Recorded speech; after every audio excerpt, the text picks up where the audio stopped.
Today we have a Tracy Rybchuk. Hi, Tracy. Hi. Tracy Rybchuk started a software company at the age of 19 in 1985. Was the first woman to win New Internet Marketing Success of the year 2006 and speak in over 39 countries in the World Internet Summit. She's the 7-time #1 international best-selling author of award-winning entrepreneur, including from the Senate, Assembly, and the White House, and the President Obama. She has appeared in every major television network, ABC, NBC, Fox, and currently serving on the Forbes Coaching Council, Amazon Influencer, and LinkedIn Advisor programs. Wow, Tracy, I'm so honored to have you here. Thank you for coming. You're welcome. I have 3 of my own, so it's a topic near and dear to my heart. Oh, thank you. So tell us, how did you start it? How does your long internet journey started? As you said, I started in 1985 at the age of 19 and my own software company. And that was back, especially when women and younger people did not enter. You really went for a corporate job, you earned your stripes, and then maybe you break away on your own at that point. There were very few young entrepreneurs as there are now. And so that's how I began. And it was actually due to a college professor that asked me, what are you going to do before you graduate? Or when you graduate? And I said, I'm going to go get a job in Toronto. At the time I was living in Canada. And I'll be a programmer. And he said, no way, you're too energetic, too dynamic, too outgoing. You're a natural born leader. You're an entrepreneur. And I didn't even know what that word meant. I came from a very factory-based parents, things of that nature. And that was the game-changing moment for me, because from then on I said, what's an entrepreneur and how do you become one of those? And it really just started me on a whole different trajectory. Wow, this is wonderful. I'm curious to see how this online marketing was even working when you just started. What was the thing you was figuring out and actually doing online? Yeah, so back in 1985, internet didn't exist. We were still old school. You had the yellow pages and you had door-to-door and trade shows and things of that nature. So I've seen everything. I started, of course, on mainframes. I went to microcomputers. And that's where I started my company, was actually selling computers and software, because it was 25 grand. My first computer that I purchased was 25,000 and my printer was 8,000. And that's, you do what you got to do in the time that you're in. And it was, so I was doing software development then for Walmart, JCPenney, the banks, the government, because in 1992, the internet started to emerge, and it wasn't called that then, but at that moment I saw the future and I was like, oh man, whatever, this is it. So I jumped all in, and because none of these companies knew what the heck it was, we were in very high demand. I did a lot of work in the early days on the internet, again, for major companies, banks, governments, and then just started to evolve. When you're in a technology arena like I am, you have to pivot like we are right now. There is no bigger pivot point, I don't think. But you have to pivot on a dime. On as new technologies emerge, you could go a whole nother way. So I started selling, then it became a gluttony. So then I started programming, and I had 15 programmers in an office delivering software products around the world. And then the internet came. And so at that point, I pivoted to the internet in the early days. And then in 2004, I moved full-time internet marketing. And that's when I started to say I needed to live in the US, and we moved down to the US in 2006. Wonderful. What would you think is millennials? Is it easier for now for us to do the online marketing, or is it still the same? Is it still marketing is marketing, right? So it's what do you think is different? Marketing is marketing for sure, but there has definitely never been a more easier time to reach your target market. That's the whole difference. I'll go back to the old days. We had the yellow pages, and the yellow pages had a huge comm lag, which meant you put your ad in, and I spent $8,000 a month on the yellow pages, and they would finally get printed and finally go into offices, and then you might finally get a call. But there was no way to rush any of this. But now with social media and the internet and all of the dynamics going on, it's just so much easier to penetrate, to find your market for sure, between finding groups on Facebook, finding groups on LinkedIn, tapping into Instagram, moving over to any of the platforms that are on there, or really blowing up on YouTube. When we have an 8-year-old making 26 million bucks for toy reviews and 26-year-old billionaires, we know we're on a whole different generational guideline here of self-made generation, really, that is on the pulse of technology and culture. It's as easy as identifying a need and filling the gap. Mm-hmm. Mm-hmm. What do you think is the most important thing for a person when they're starting out, for people when they're just like having an idea, and what is it? Where the first step? This is where now we go back to old school marketing, right? This is where marketing principles come into place.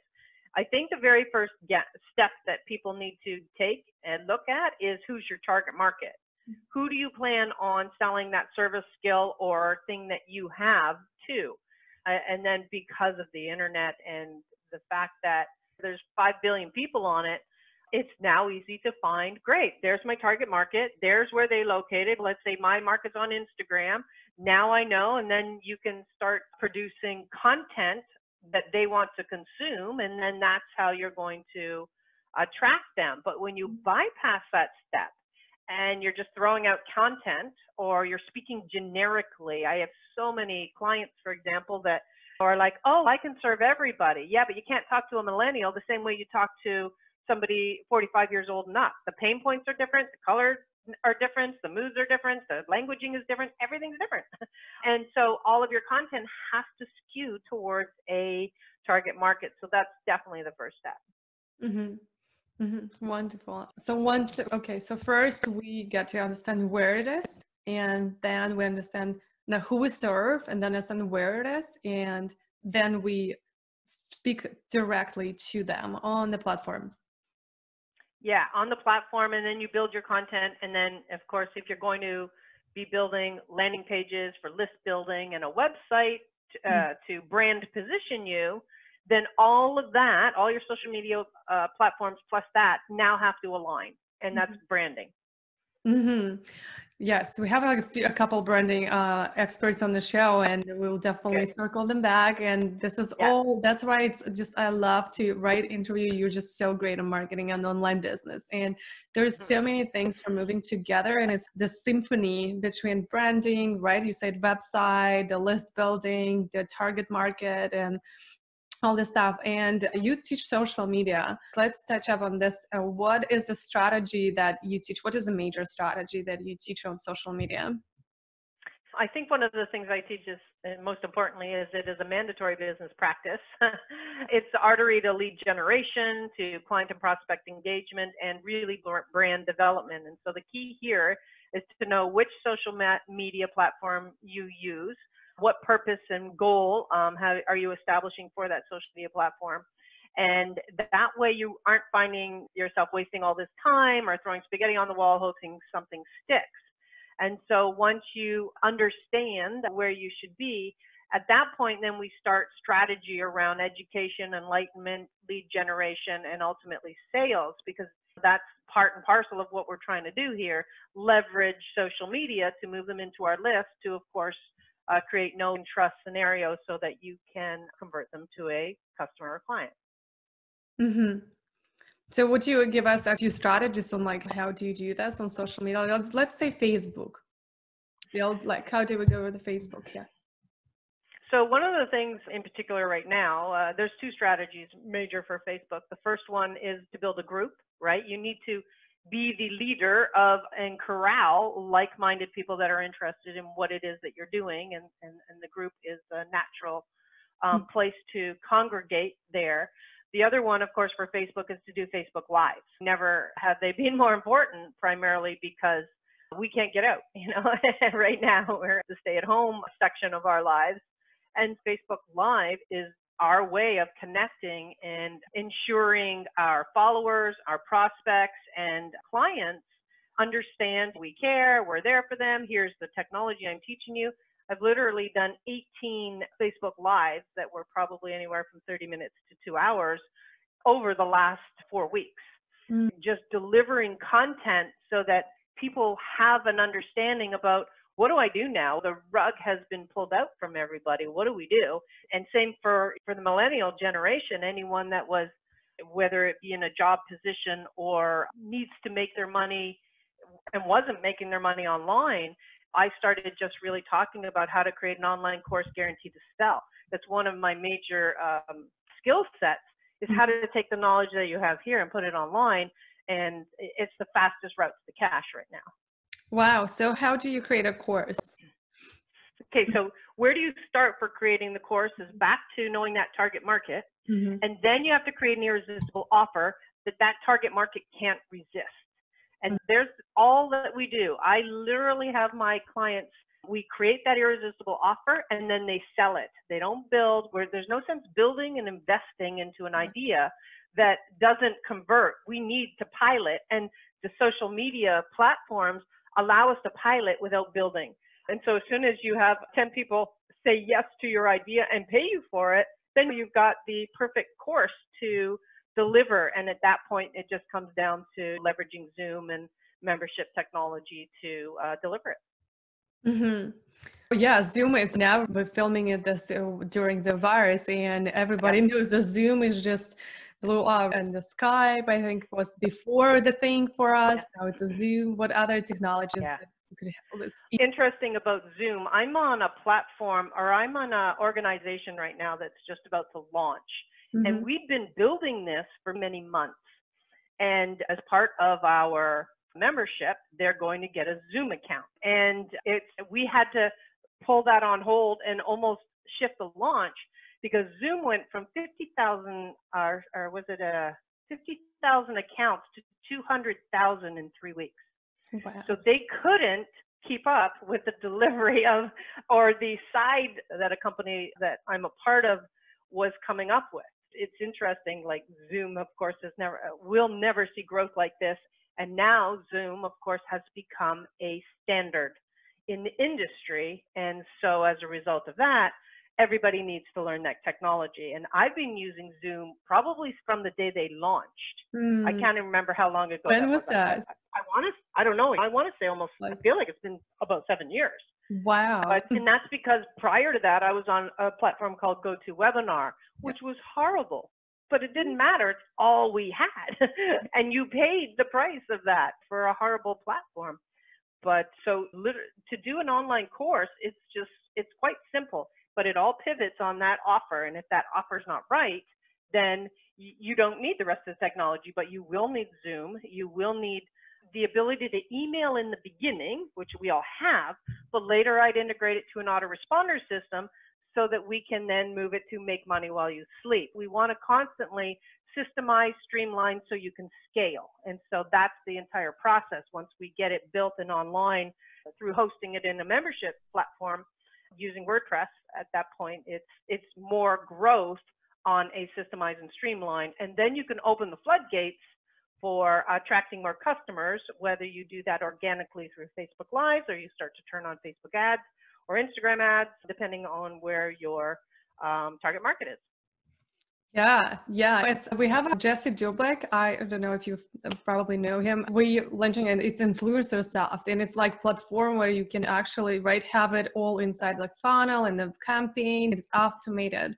It's so important that we're just not going crazy over all technologies. And Zoom, it's just a wonderful thing. I've been teaching one of my business in Russia, like how to use Zoom, because we're a local business. And I was like, it's just make me smile. And my heart really warmed to see how, they found this creative solutions and using Zoom and doing like this. Yeah, the teaching through Zoom. Well, and with Zoom, I'm literally rescuing companies that would be bankrupt right now. And that includes Pilates studios, yoga studios, physical therapists, chiropractors, all of these, which can no longer serve out of their physical offices, needed to move online. And of course, Zoom is the platform, and now we're leveraging telehealth along with the Pilates and yoga, we're setting up Zoom to record the classes that people pay to come to. Then we're moving that to a membership site that they can opt into and then get on demand. So that's the path that I'm taking all my clients through right now that are in what I'll call the physical space. Yeah, it's so wonderful. I love yoga, Zoom meditations, Zoom meditations and everything. It's what we are able to use it now, and how many more people we are able to connect. It's beautiful. What other, I want to say like services, but not services, like a course, right? The technology that you can leverage to scale your business, and like what else you can do for your business to being able like go more globally and find that your clients. Find your deal. Yeah, other than social media and of course locating your target market, I think one of the best things and biggest things you can start to integrate into your company is really autoresponder technology, which means automated email communications that relates back to what you touched on was the funnels. The reason that's so important is twofold. One, you need to like 3 to 5 times the communication that you had with your customers now, because otherwise they're lost. They're wondering what's happening, what's going on, and they're looking for a leader, and that needs to be you. And the other reason is it increases the conversion process from somebody who's cold and doesn't know you and moves them more rapidly because of the number of touch points. Because it takes 7 to 12 touch points to make a sale, this automation allows that to occur without you, of course, getting on the phone and answering frequently asked questions all day long. By the time they reach out to you, they're ready to ask that final question: how much and how does this work? And at that point, that's where you can close a sale. And it's key to get technology like that in place, again, so you can scale. I know the one of the technologies, ManyChat, and the other, like other bots. That's what you mean by bringing an online technology into it? After responders. Well, like an autoresponder example, it would be Aweber, GetResponse, Constant Contact, Keep, these type of technologies. And then of course the bots, like you said, ManyChat and texting, all of those are great too. It's just a question of what is your target market comfortable with and what do they expect, and then that's the one you predominantly focus on.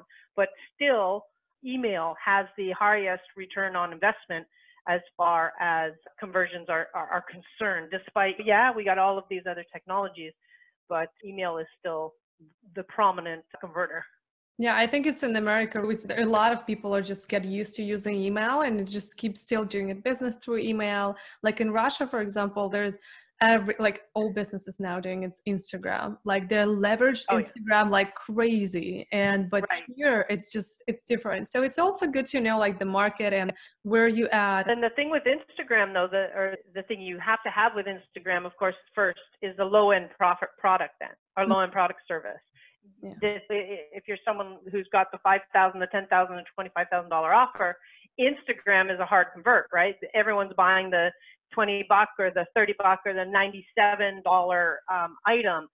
So that just means crafting your funnel to convert then from lower price objects or things of that nature. What's converting really well, of course, right now is online courses and gadgets that help you probably build online courses, like your selfie phones and your lights and your microphones. Those are going like crazy right now on Instagram. Oh, that's so cool. Thank you. That's an amazing tip. I haven't even thought of the microphones and stuff. For people, if you want to have a product-based business and you're still not sure if you want to go online and put yourself out there, you can start a business and still be online and making a good profits on not just like the selling of courses. I would like to talk, like you are 7 times #1 international bestselling author. Like how did book help you in your business? Did it help, or was it a waste of the time? A lot of people say now, like, what is it? There's so many books out there now, ebooks and writing books. Right. Yeah, there is a place for Kindle markets, of course, but you got to remember when I launched my first book, this was in a time where there wasn't even social media. That was book #1. So it was back in the days where you housed it in your garage, you needed 5,000 copies. It was a hefty investment. But what it did for me was a couple things. Was I got to #1 on Amazon, because at that time we had to ship our books to Amazon when people ordered them. There was no on-demand, the beauty of on-demand that we have right now. And so I became a #1 bestseller with my first book on Amazon. And that changed everything for me. It literally became the catalyst, but it was in a time where you couldn't buy a 99-cent book. There was no ebooks. And so it was true book volume. And because of that, people started to contact me and say, can you coach me through the book? It was 31 Days to Millionaire Marketing Miracles, still is. That's the book that's up there. And so it's the A to Z of internet marketing. And so I would coach people at 10,000 grand a pop to take them through the book. And that's really how my business began in the internet realm. So if it wasn't for my book, and then I made 100 grand in 3 months, then that's where the World Internet Summit contacted me and said I won New Internet Marketing Success of the Year. And that's where they flew me all expenses paid from California to Singapore to appear on my very first stage in front of 3,400 people. And then that's where they pulled me on to the World Internet Summit. And I got to travel around the world, and it was me and 15 men. So women had not even penetrated back then in the internet marketing space. So I was at the forefront of all of that. And then, of course, I just kept publishing books for the main reasons it separated me from the pack. Given that I do web design, given that I can create marketing funnels, you want somebody that's not just someone that can do it. You want somebody that's done it, succeeded, made herself a bestseller, made herself international. You want somebody that has achieved the goal that you want to achieve. And so that's a differentiating factor right off the bat. It's the best business card out there. It encapsulates what you do, and it's great to get into the marketplace. What I say, though, is don't lead with a book. I led with a book, but it was in a different time. But nowadays, I say if you need cash, then you better start leading with almost an online course is the fastest way to the cash. I love what you just said, that it's important to hire somebody who's done it and who knows it. It's like I heard what I really love, one of my mentor mentioned it, that it's find a mentor who is living your lifestyle. So, right, it just got into my mind right now when you just say that. I don't know why, and I just want to put it out there. So as a message for our audience, right, is if you are a single man and like you want to do online business, like maybe it's good to find a single person to really teach it, because the person who has 3 kids will not do the same business lifestyle. And if you want to learn business, you got to hire somebody who is resonating with you as well. And it's the same as people have done it and they have been in your lifestyle before, not just learned online and then, okay, I can do it all. Like I can teach you all, right? Yeah, it's a really good point, because it's probably the reason that I attract women in particular. I attract women that want a freedom lifestyle, which means when I've been at home with the kids with my husband from before they were born. And this was back in 1994, before there was such a thing as a virtual office. And so we had our 15 programmers go virtual while we moved ourselves home and ran from the home office there while we raised 3 kids. So if you're the type that wants freedom with your husband, freedom with your children, I traveled to 39 countries, kids got to travel with us. I would do a speaking gig in Australia and we'd go and stay there for a month. And then they were internet schooled so that they could travel around the world with me. And we've just had this unbelievable freedom lifestyle life that was created from before they were born. It was the exact model that we were creating and moving towards and lived. And yeah, that's probably the people in particular why I attract mom with kids or people that really want the freedom lifestyle. Yeah, so if you're mom with kids, you know where to go. Absolutely. Thank you, Tracy. Well, share with us, what is your gift that you are gifting our audience today so generously? I have this great guide that I wrote called How to Double Your Income in 3 Simple Steps. And it's really clear, it's in depth, and it really helps you to identify how do you move forward more rapidly. And so to get that, you simply go to fastactionresults.com and it's waiting for you there. Yes, and I will include the link below, and grab it and take the fast action Don't get stuck, just take an action. I think now it's the best time that we have, even not 24, that the 48 hours we are recording it as so. Thank you so much, Tracy, for being here. Thank you. And for our listeners, stay tuned, and I'll see you in the next series. Thank you, Tracy, and bye. And if you love this episode and you would love to see more of that, click the subscribe button to Purposeful Woman Podcast. And don't forget to text us to stay in tune with the Purposeful community for awesome tricks by texting to number +1 401 399 4105, and we will link descriptions in the episode to all of that we mentioned today. Bye. Turn your one day to day one with a purposeful day.